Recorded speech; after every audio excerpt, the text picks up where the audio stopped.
Hello and welcome to the 80s Movie Podcast. I'm your host, Edward Havens. Thank you for listening today.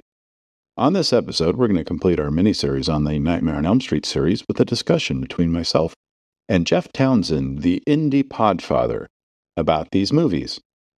I know how most people of my generation, Gen X, feel about these movies. I was there to see them firsthand, first as a film goer, then as a theater manager. What I wanted to get was an opinion from the generation after mine. And Jeff fits that bill. He wouldn't be born until after the third movie in the series, The Dream Warriors, was released in the theaters, placing him squarely in the Millennial generation. Now, I'm never a good judge of my own material, so I will leave it up to you to decide if we had a good discussion or not. Jeff and I spoke last week via recorded Twitter space, which was open to the public to attend. A number of people did, including Dick Hollywood, my best friend, former roommate, and one-time contributor to my old website, and I do reference them in the room on occasion. So, without further ado, we hopefully proudly present a discussion about the Nightmare on Elm Street movies, as provided by a Gen X geezer and an elder millennial. I hope you enjoy it. But for now, just going to be Jeff and I talking about the Nightmare on Elm Street movies. So, welcome, Jeff. Thank you, Edward. Sorry, I'm a little late. That's okay. I played Thriller and some AC/DC while we were waiting. So, of course, I'll edit that out. But I hope you had a safe drive home. Yeah, just a rough day, but I had a safe drive home. Oh, good. Well, so what I was telling everybody before you got here. So basically, this is just kind of a free form question and answer. Two guys talking about movies. There's no real setup. You and I really haven't discussed what we're going to be talking about other than the Nightmare on Elm Street movies, because I think it would be interesting for me as a Gen Xer to get the perspective of someone who's from a different generation who saw them in maybe a different order than I did, or saw them at a different age than I did. So you are a millennial. Am I right or wrong? Completely wrong. Oh, At least a decade off that. I was born in the mid 80s. I think millennials are like mid 90s or something. no, millennials start in 82. I don't think so. You can look it up. In fact, Eliza Schlesinger, the comedian, has a show that's called Elder Millennial, where she actually spends a good deal talking about what it's like to be someone who is an early millennial. But millennials are actually start in like 1982, 1983. First thing comes up is Wikipedia. It says mid 90s. Wikipedia. Hold on. Well, you're definitely not a Gen Xer. I know that. I'm a Gen Z, right? Let's see now. Let's see. I'm on Wikipedia, and it actually says researchers in popular media use the early 80s as starting birth years and the mid 90s to early 2000s as the ending birth years. So, okay. To Wikipedia, I'll proudly say I'm a millennial, as long as you don't say I'm Gen Z? Yeah, those people suck. Kidding. Anyway, so just to set up, I was born in 1967. So when the first Nightmare on Elm Street movie came out, it actually came out 5 days before my 17th birthday. So I experienced it for the first time, 16 years old, with all my buddies at a movie theater. And I tell you, it was I don't like horror movies. It was one of the best horror movies for me. It was different from most of the trash that was coming out, and the 1980s by 1984 were already legendary for just the sheer number of bad horror movies that had come out over the years. So when did you first experience Nightmare on Elm Street? That's a good question. I was born in 86, so I would say probably before I was 10 years old, because back then I feel like it was a little bit more acceptable for your kids to watch that kind of stuff. That probably sounds messed up, but yeah, I'd say I was probably in the mid '90s, probably before '95. Okay. And what did you think of it the first time you saw it? What did you think of the original Nightmare on Elm Street? I don't even remember 5 years ago, but I do remember being definitely it was scary. Now, later on it's a whole different take, but back then I remember it was being very creepy and it would make you think when you fell asleep at night. Mhm. Yeah, for me, it was just so completely fresh and original because instead of just falling into the same slasher tropes um, that the Halloween movies and the Friday the 13th movies and most of the horror films of the early 80s were falling on, it was not gross for the sake of gross. It wasn't jump scares just for the sake of jump scares. There was an actual psychology behind what Freddy was doing and why he was going after these specific kids. And for me, that made it much more interesting because it wasn't just a bunch of random kids getting off for no good reason, that there was a definite connection between them. And that just made it so much better for me as a viewer. Did you kind of make any connection like that when you were a kid, or did it take a while to get there for you, or did you take it as just like the serial thing of just the blood and the gore and the scares? I never even introduced myself actually. I don't know if I should do that now or not. I think we're past that. But Okay, well, I'm going to be editing this in and out. So go ahead and for those who are listening, either live or when the eventual podcast it gets edited into is released, who is Jeff Townsend? I am Jeff Townsend. I've been podcasting since 2006, and you can't teach that. Ed Havens is an 80s movie expert, and you can't teach that. Bada bing, bada boom, realest guy in the room. How you doing? I've got so many podcasts, I can't even keep track. How's that for an intro? Sounds like you're Indiana's version of Matthew McConaughey. All right. All right, I know that. Okay, so for those of you who have never seen A Nightmare on Elm Street, which I find impossible to believe, so this guy Freddy Krueger starts attacking this young lady Nancy and her friends in their dreams, killing most of them in weird and gruesome, disgusting ways in a fictional town in Ohio. It's revealed that Freddy was killed by the parents of these kids because he was doing some bad things many years earlier, and now he's coming back for his revenge. So you're the dad of 3 young girls. When do you think you're going to introduce them, if ever, to A Nightmare on Elm Street? Well, I already have. No, I'm just kidding. I don't know. That's a great question. Kids are just so different these days as far as what they're interested in. Like, I don't even know if they would want to watch it. It's a different time now, but it would definitely be teenage years are earliest for sure. But that's even if they would want to watch it. They're pretty hooked on the YouTube videos, man. Mhm. Yeah, I mean, I have a 12-year-old nephew and a 9-year-old niece, and from like 5 to 10, Alex loved to watch movies, especially the Star Wars movies. But after he turned 10, it was just like he was a completely different person, and I can't get him to watch anything now with me. It's sad. Sad.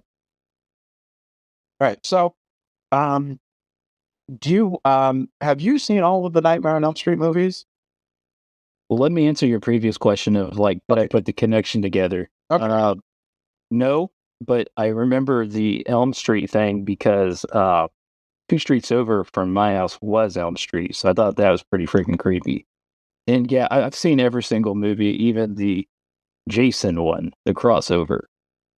Freddy versus Jason. Right. I've seen them all. Yep.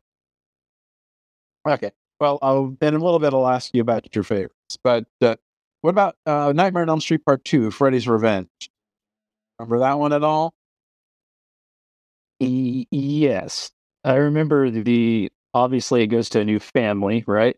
Yeah. So 5 years after what happens in the original Nightmare on Elm Street, Freddy is back and he possesses the body of the teenage boy who now lives in Nancy's room. And Freddy uses his body, the young boy's body, in order to kill more victims. So it's basically becomes a possession story instead of a ghost story of sorts.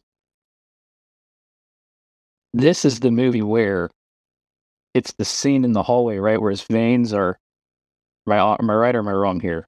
The boy that he possessed, there's like a scene where he's being like somebody's being tugged around by their veins or something, and they're like out of their skin. That's actually part 3. Warriors. No, this one they actually rushed it into production because it was the next year. It was less than a year. Yeah, it was actually less than a year. It was the second movie premiered on November 1st, 1985, which is 51 weeks after the release of Wes Craven's movie. So that means they had a surprise success. So they had to negotiate with Wes Craven, who didn't want anything to do with it. And then they had to write a script, hire actors, hire a director, make a movie, cut it, score it, and get it into theaters in less than a year. And for me, it's not as good as the original. Obviously, very few sequels are. But for this one, it just feels like a rush job. What can we do to get Freddy back as quickly as possible? Yeah, you know what I thought was crazy? Okay, so I'm starting to remember this now. It's where the girlfriend has to save him.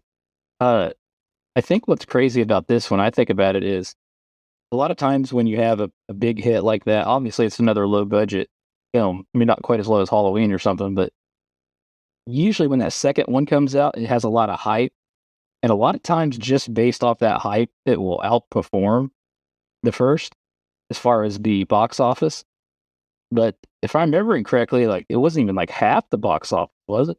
Which I think is kind of rare. No, the third one, yeah, usually a drop off. But no, after the first.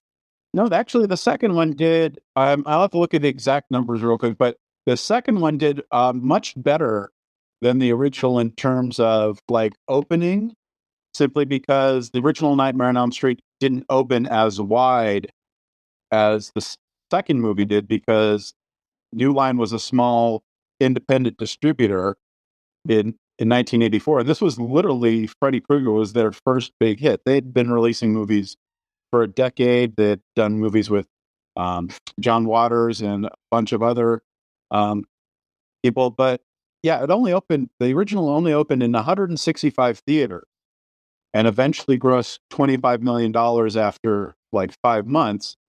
The second one, let me find the exact number. It opened in 522 screens and ended up grossing $30 million. So it actually outgrossed. I thought the first one was like over 50. No, it was only 25 million originally. And then with extra re-releases over the years, it might have gotten a little higher. But in 1984 and 1985, it only made 25 million. And then 1985, 1986, the sequel made over 30 million. Still not that much more. And it was not near as good, I'll tell you that. Not near as good.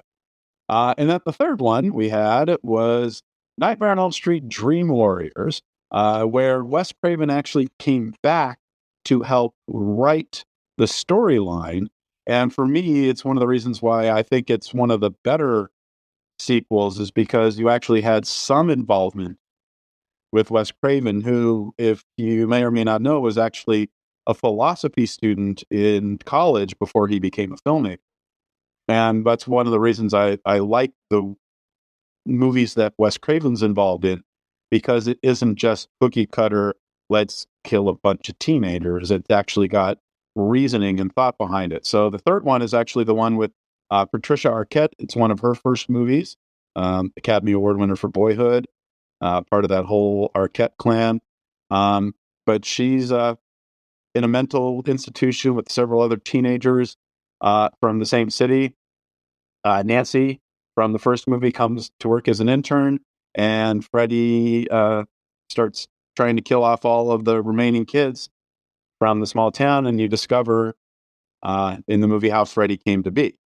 And so for me, Dream Warriors, of the 5 movies that were made in the 80s, that one's, after the original, the best one for me, just because it tried to be better than just a cookie cutter slasher film. In my opinion, I'm still calling you out on the box office fact check. I want that done. But no, I think this one was, you could tell that, I mean, he returned. It's hands down better. Reintroducing the original characters to me was significant. I like the whole aspect of what was it, the dream powers, or I'm trying to think of how it was worded in the movie. They had, They kind of had like psychic powers that they combined together in order to defeat Freddy, quote, once and for all, which of course never happened. But in the movie, they teamed together just to make sure that these 5 kids together with their power as a team, kind of like in Mighty Morphin Power Rangers, but psychically instead of physically. I think, okay, so I like this one. I really did. And to me, it would have been a great final one. You got the story explained, which was interesting because you didn't know that level of detail. You brought the original characters back. It would have been a cool place to stop, probably. But obviously, I think this is where he kills Nancy at the end. I liked this one. It's my second favorite too. Yeah, I just think about it. If that would have been the end. Yeah, it would have been a good ending point. And another thing I love about Dream Warriors is it's got Larry Fishburne in it as one of the interns at the mental institution, and if I remember right, he didn't have much interaction in the movie itself, but by that time he had already been a star of sorts for like 10 years. So it was really cool to see Lawrence Fishburne up on the screen in this horror movie, because he doesn't do a lot of horror movies. Yeah. I mean, I can't really speak to him a whole lot, but I'm going to take your word for it. If he contributed to this movie in any way, shape, or form, he did a good job, because this is the second favorite one of mine. Yeah. And then the third one, the one we're talking about now, actually did better than the first or the second one for original releases. It was the highest grossing movie of the series. I wonder why, because there wasn't like the second one was so much better than the first that wanted to make you watch the third. I think it was that it had a really good cast, and that unlike the second one, it actually had some really good reviews. And usually, as someone who actually was reading reviews back then, my friend Dick Hollywood, who I grew up with and attended many horror movies with in the 80s and 90s, would attest.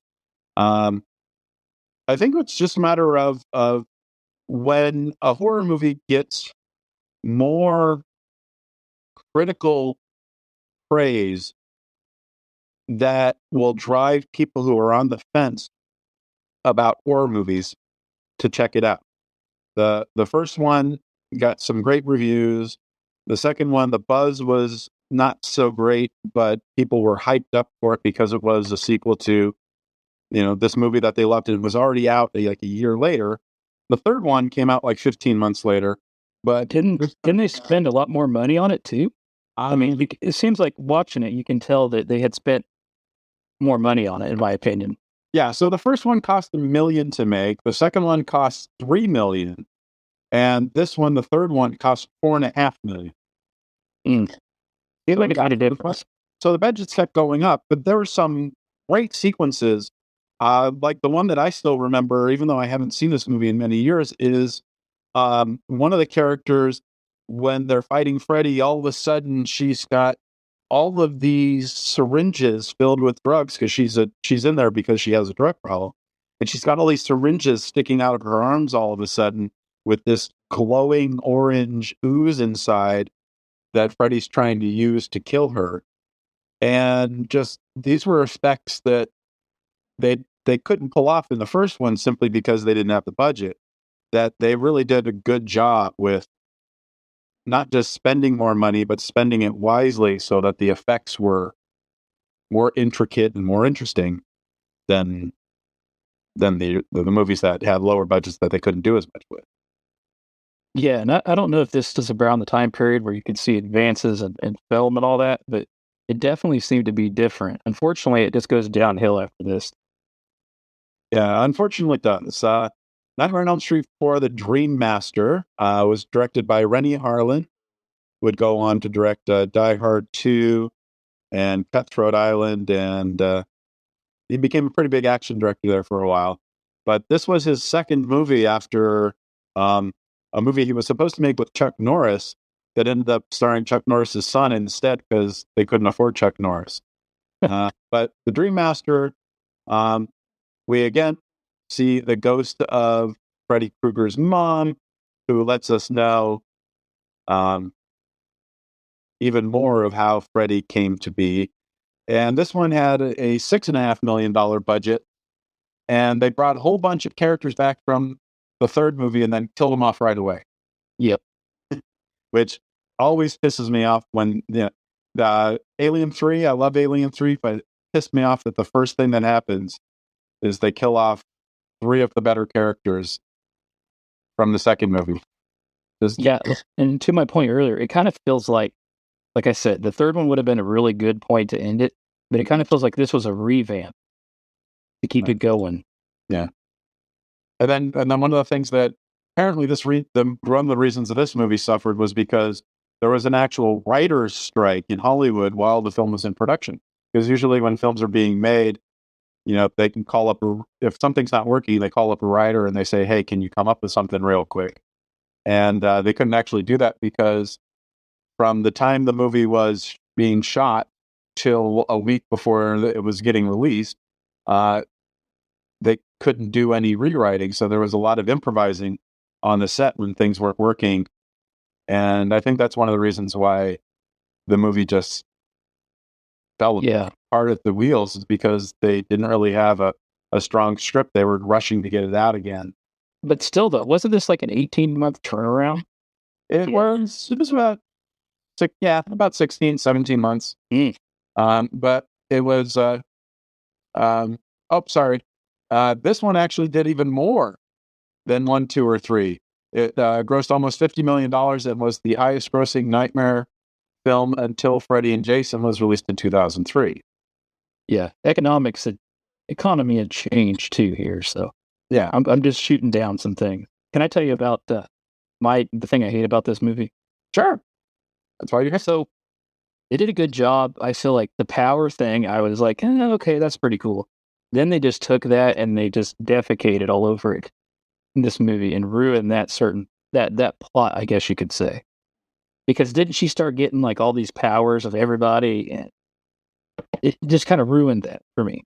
Yeah. Well, it kind of spills into the 5th movie, which we'll get into a second because I don't want to jump ahead. But yeah, there's the power of the Dream Master at the end that she uses to release all of the souls that Freddy had taken over the years, and they literally rip him to shreds at the end. And he's supposed to be dead, like he's supposed to be dead in the first one, and the second one, and the third one. But guess what? They come out with another one less than a year later. Another one exactly a year later.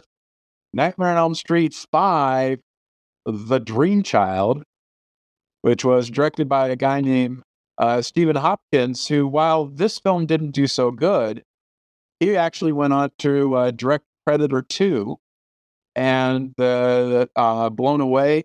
I don't know if you remember that one with Jeff Bridges and Tommy Lee Jones, the firefighter who had to stop the bomber in Boston. Yes. Yeah. And then And then the big budget Lost in Space that came out 20 years ago or 25 years ago with the Matt LeBlanc while he was still on Friends. But yeah, he went on to have a good career, but this was like his second movie as a director, and you can kind of tell that, it's starting to lose some steam. The storyline sucks. Huh? And the storyline and plot suck. Yeah, I've never been a big fan of outside of 1 and 3, and then one of the other ones we'll talk about in a minute. Yeah, it just feels like the ones that don't have any involvement from Wes Craven just kind of fall apart, because now it's like, again, oh, look, it's Freddy's mom again, to give us more exposition of how we can kill Freddy again, except he never actually died. And they had to bring a baby in the womb in too. Yeah. It was like It's Alive, the demonic baby movies from the 70s, but now with Freddy Krueger in it as the demonic baby of sorts. Yeah, after 4 movies of doing better box office each time, this one actually did not do very well. It only grossed $22 million compared to almost $50 million for just the previous one. So it fell pretty darn quick. And they spent the same amount of money. Huh? They spent the same amount of money to make it, didn't they? They spent $8 million making it. So yeah, the budgets kept going up, but at this point, the ticket sales started going down. And a lot of it just has to do because, I think some horror fans by this kind realize that the movies without Wes Craven weren't very good. And you can also see that when we get to Freddy's Dead, the Final Nightmare, which came out in 1991, we're now not rushing them out anymore. It actually took almost a little over 2 years to make the next Freddy Krueger movie, when they were being pumped out, every 12 to 18 months. So taking a little more time. But you've got a good cast. You got Johnny Depp's back. You've got Roseanne Barr, Alice Cooper, Yaphet Kotto from Alien, and Homicide: Life on the Streets, my favorite television show of all time. But you can see they're taking more and more time because they're hoping that maybe people will forget the previous movie and remember how much they liked the ones that came before. Yes. Go ahead. No, I don't know how you feel, but I liked it more than the one before. It wasn't my favorite. Which one? Great job. Freddy's Dead? No, I'm talking now. We're on to the Final Nightmare. Yeah. It wasn't just like a 3D movie too. I never heard that. You know what? I honestly don't remember. It was. It was significant. It was like that studio's big 3D movie, maybe their first one or something. Yeah. Yeah. This was New Line's first 3D film release. You are correct. See, I learned things from you. I don't remember ever even seeing this. How common was 3D then, Ed? It hadn't been used in years. So just from what I remember of my research from the 3D episode I did earlier in the year, 3D came back in 81 and kind of disappeared after 84. So this would have been the first 3D movie probably in 7 or 8 years, and would be the last 3D movie for at least 10 years. Mm-hmm. And I think only a portion of the movie, if I remember right, only like the last few minutes were in 3D. Wow. Is this the one with the little demon floating around? That's a good question. Like I said, I don't actually remember ever seeing this one. Just that, by this time, all the kids in Springwood were dead. And then, God, yeah, see, this is the Dream Demons one. Okay. Looking it up now. So they continue to revive him. They discovered these demons are the reason he continues to be revived. So, and again, the concept of he can be killed, he's pulled into the real world. Right. And then they rip him again. Yeah. Or this was the one where they blow him up. If I remember right. I'm trying to think. Yeah. Yes, the pipe bomb. When they literally throw a pipe bomb into his chest and blow him up from the inside because the dream demons can't revive him in the real world. Yep, exactly.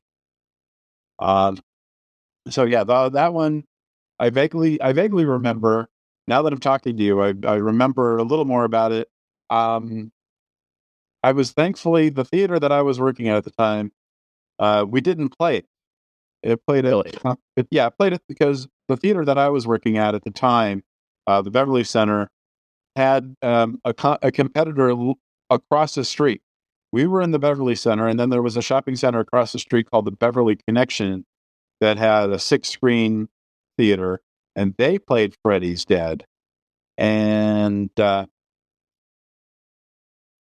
I part of me is like grateful that I didn't have to clean up all the tossed out 3D glasses, because back then they didn't really recycle them because they were just the cheap red and blue lenses. They hadn't gone to the proper polarized glasses yet that can be recycled. So I'm just kind of thankful that it was, my team didn't have to clean up even more trash than they already had to clean up. I think they were plugging the 3D glasses in the movie too, if I remember. They were really trying to push it. I think that's how she was able to kill him. I think that was like a crucial step of it.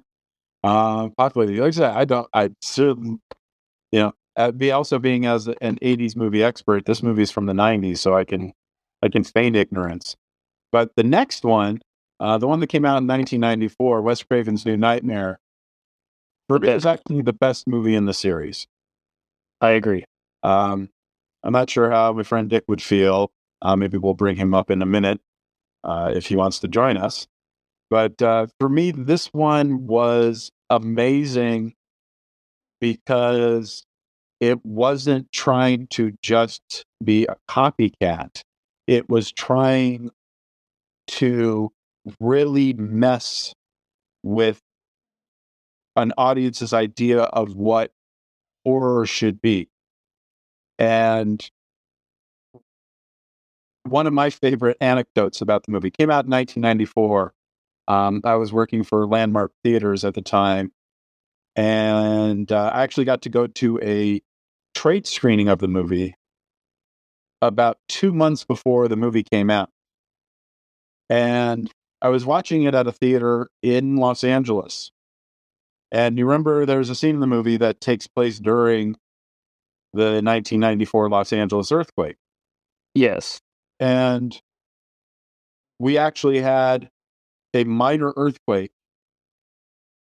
in Los Angeles. This is like 6-7 months after the Northridge earthquake.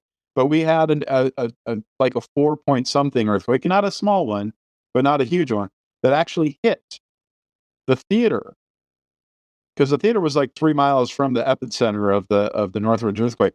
But there was what was considered a late aftershock to the original January earthquake hit the theater area as the earthquake was happening in the movie. It was one of the most surreal moments. They actually had to stop the projector and evacuate the theater. And there was only like 15 of us in the theater at the time, because it was 10 in the morning on like a Tuesday. But we had to evacuate into the parking lot, and then they checked the theater building before we can go back in. So, after all of this is happening, there's an earthquake happens, then we have to wait half an hour to see what happens for the rest of the movie. But that was just like a bonus, because the way that he just weaved in Heather Langenkamp and Nancy, how he weaved in Robert Englund and Freddie, all the real people and all the characters that they played coming in, and how they come in and out of the storyline throughout the entire movie. I thought it was fantastic. And and a lot of the themes he kind of carried into Scream 2 years later. So it was, for me, it was rather disappointing that the movie actually did even worse than all the previous films. Yeah. Yeah, it had ran its course by then, but here's the thing, I think, and you can correct me if I'm wrong. Okay. Isn't this the vision that he originally had for Freddy? This Freddy that appears in this movie is much darker. Uh, isn't that like the vision that was originally proposed by Wes Craven for Freddy? I don't think so. For me, what I remember was that he wanted to bring the series back to where he originally started with it, and he wanted it to be, because by the time Freddy gets to 4 and 5 and New Nightmare, it's kind of like a stand-up comic almost, where he's winging a lot of one-liners and making the death that kills funny. While, he wanted something, his original storylines were, much darker and less comical and more cerebral. It wasn't just about the killing, it was about, the evil that men can do. So he was trying to bring it back into what he had originally wanted, instead of, seeing where the character was being bastardized in his mind. I think that I loved how they incorporated like the making of the films also in this. Like you said, they brought back the cast, Right. and like they're shooting. Yeah, and the whole theme of this, they have to talk her. The storyline is they have to talk Nancy back into, I guess it's Heather in real life, but back into doing another movie, right? Right. Well, she was actually shooting a TV show at the time. Yeah. And she went, and so in the storyline, they actually take that she was working on a sitcom, but she was being stalked by an obsessed fan. And so she's dealing with the stalker who's harassing her through the phone calls, through phone calls. So yeah, it was just it was a mix of her, part of her real life as Heather the actress, and then a fantasy life where she's got a child, with an character who's not actually her husband in real life, and a kid who's not really her kid in real life because she doesn't have. So it's just the way that it just kind of folded itself into itself, and then you actually have Wes Craven showing up in a Wes Craven movie playing Wes Craven, and you have the guy who started New Line Pictures, Robert Shea, who produced all of those movies, playing himself, trying to get the audience. There is no horror movie. In fact, there's very few real movies of any kind. Sorry, horror are real movies. Just my brain was getting ahead of itself. But there are very few movies that basically take a Fellini-esque approach to a movie about a movie, by bringing in the characters and the people playing the character. It's hard for me to verbalize on the spur of the moment. I'll do a better job when I'm actually recording the episode, because I've written it all down. But just the way that he just takes all of this stuff and the mythology that he helped create, and the actors are game enough to play themselves and their characters, and just how it all bounce around in time and space. It was just exciting, because it was something that was so different than anything we had seen in the series. And that's what made it so good, is that it was a filmmaker who was trying to do something much different than even he had done with the series. And that's why it worked so well for me, because he was pushing the boundaries and trying to make it into something more than just a gruesome stand-up comic who kills. Yeah, it wasn't as cheesy, and the acting was better because, well, it was relatively simple, in my opinion. Yeah, And it's the outside of the original, it's actually the best reviewed of the Nightmare movies, but it's also the lowest performing. And then you have Freddy versus Jason from 2003, which just god awful. Some good nudity in that one, though. Huh? Some good nudity in that one, though. That's the only part of the movie that was good. Okay, positive for I know I've seen it. I don't remember anything about it, other than the lengths that New Line went through to buy the rights to Jason Voorhees from Paramount Pictures so they could make this movie. The fans absolutely wanted it. The Freddy versus Jason movie actually cost more to make than all of the other Nightmare movies combined. $30 million budget to put these two horror characters together to fight out the end. And to be completely honest, I don't even remember if there was a winner or if they played around to make them both winners or no. Like, for me, it was just like, nah. That's the best I can put it. I just groaned the entire time I watched it. They tried to do this thing where they both were kind of went into the water, but the next day Jason comes out and he's actually holding Freddy's head, but then he winks. Freddy's head winks, so it's like, oh well, there's no winner. Yeah. Okay. And then they tried to reboot it in 2010 with Jackie Earle Haley from the original Bad News Bears playing Freddy. And even though it was quite a big hit, they never made another one, which is kind of like the opposite of what usually happens in movies. Or if a movie's a hit, you rush out and make another one. I don't know. I know that Wes Craven didn't like it. I know that the Freddy Krueger original actor Robert Englund didn't like it. It seems nobody involved in the original movie liked it.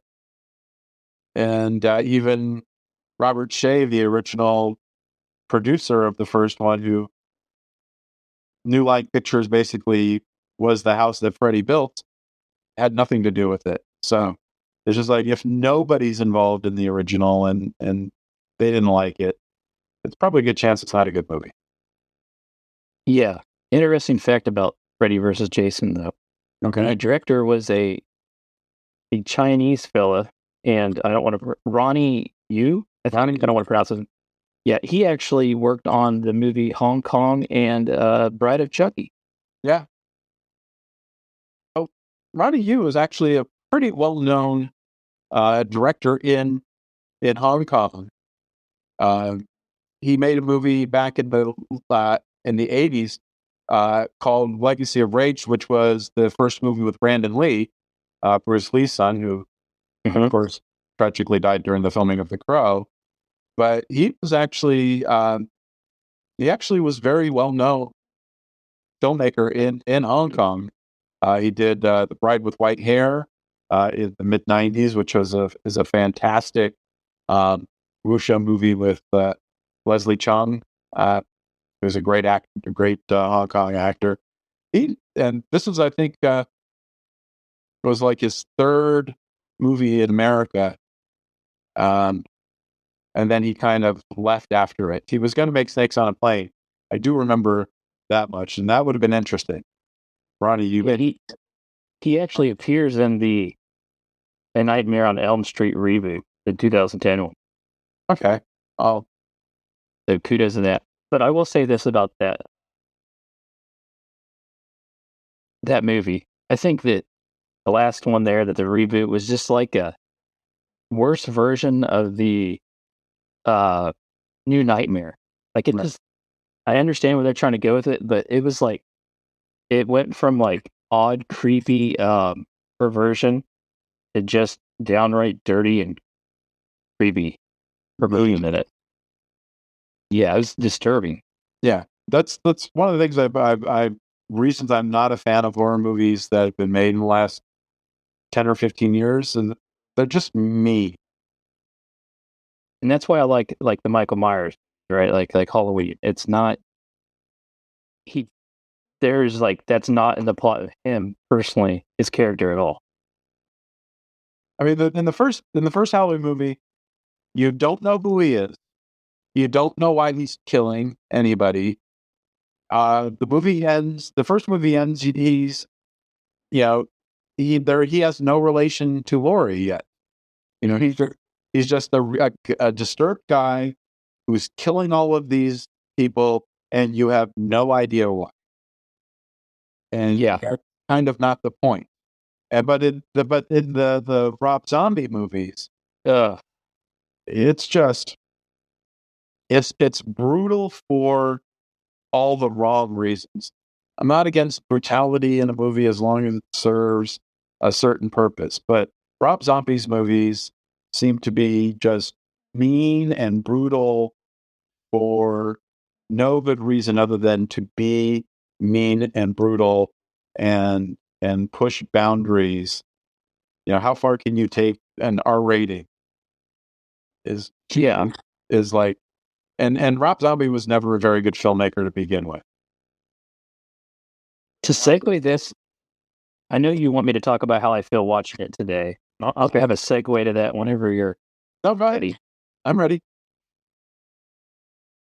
So, obviously, when I was younger, I thought it was just scary, creepy. Now you look back at it and you watch it and you think how, like we were just talking about, perverted it is, how awkward it is, and it almost, to me, takes away any sort of creepiness. Like when I'm watching it now, it's just like, oh my gosh. You know, it's not even, I can't even watch it the same way because I understand the things that are being said. And I no longer look at it as like a scary thing. Yeah, there's creepy parts. There's things that'll make you jump. But to me, it was like, this is just more of like a half comedy, half horror movie almost. Maybe not half, but quite a bit of comedy you start to realize is in it when you're older. Right. And that's not, I mean, that's not what a horror movie should be. Comedy should be used in a horror movie as a temporary, like a sigh, like, oh, you know, just to give you a moment of reprieve before you go back in. And my favorite horror movies, you know, they understand that the audience needs time to reflect on what they've just watched. They need time to process. They need time to prepare for whatever you're going to give them next. And I think that's something that a lot of modern horror filmmakers have either forgotten or never learned, is that you need to give people time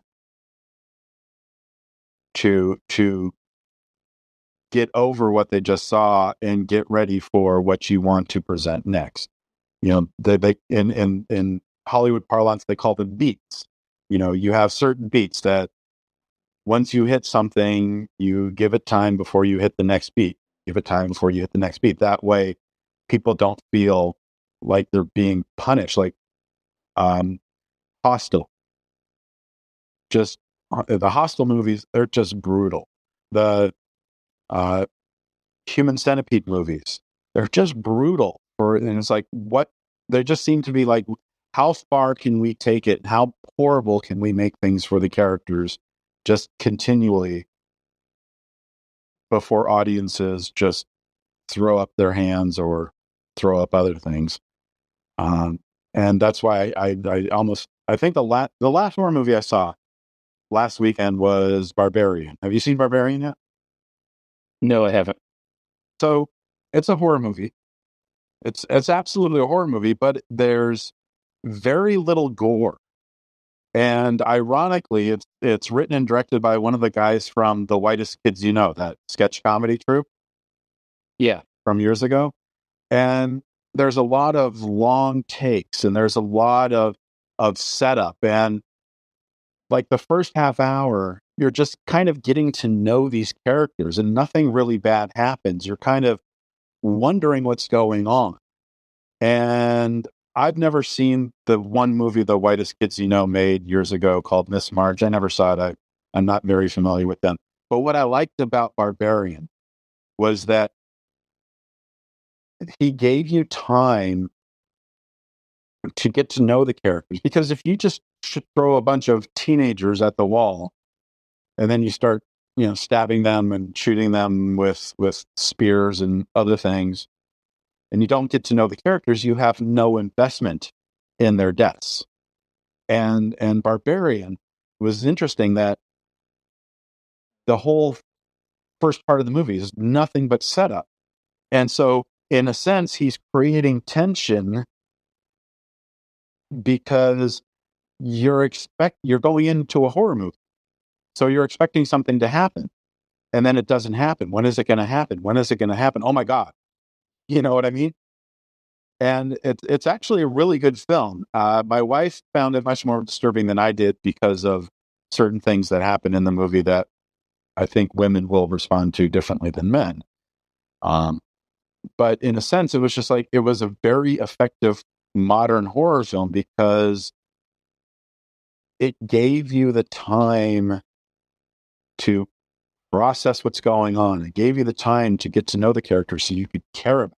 That's one of the things I like about some of the Nightmare on Elm Street movies and even the Scream movies that Craven would make years later, is that he gives you time to breathe. He gives you time to get to know Nancy, to get to know the kids in the asylum, to get to know the actors who are playing characters of themselves within a movie of a movie, things like that. And then when you get to Scream, that you get time to get to know Sidney Barrow and the other Gale and the other characters. And that's why I think that he was one of the best horror filmmakers, is because he actually gave you time to get you ready for what's going on and to get to know the characters so you actually give a damn about what happens to them if and when something finally happens to them. Well, I agree with you 100% there.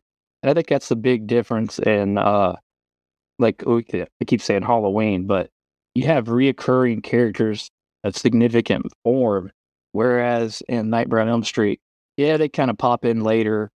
Some of them get killed off. It's just not the emotional attachment like you're saying.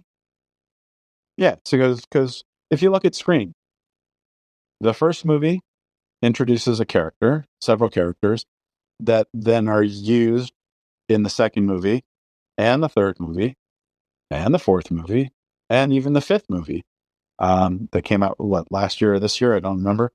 But him and the writers, Craven and the writers, at least on the first three, they spent the time to build a world and give you these characters who you form an attachment to. So, by the time you get to Scream 2 and Scream 3, you've now spent technically years with these characters, granted, because, the movies come out every couple of years. But you spent all this time with these characters, getting to know them and getting to see how they interact with each other and how they process the loss of their friends that got murdered in the previous movies and their friends who did the murdering in the previous movies, and how they know these things that are going to happen because it's a very self-conscious horror film. So I love how these movies hold on, kind of just give you that space to breathe, to enjoy. So that's my thoughts. Do you have any final thoughts before we go? No, I don't think so. I think this franchise definitely has its spot in history. I'm just not sure where it is, in my opinion, but the killer perversion creepy thing was the first time I had experienced anything like it. So, other killers, Jason, Michael Myers, even some of the other stuff they did in the 70s that were good, it feels like it was a new kind of character as far as a main villain killer in a horror movie. Right. Yeah, there was nobody like Freddy before. Exactly. Well, I want to thank Jess for popping in and spending some time talking about the Nightmare on Elm Street movies. Thank you very much, Jeff.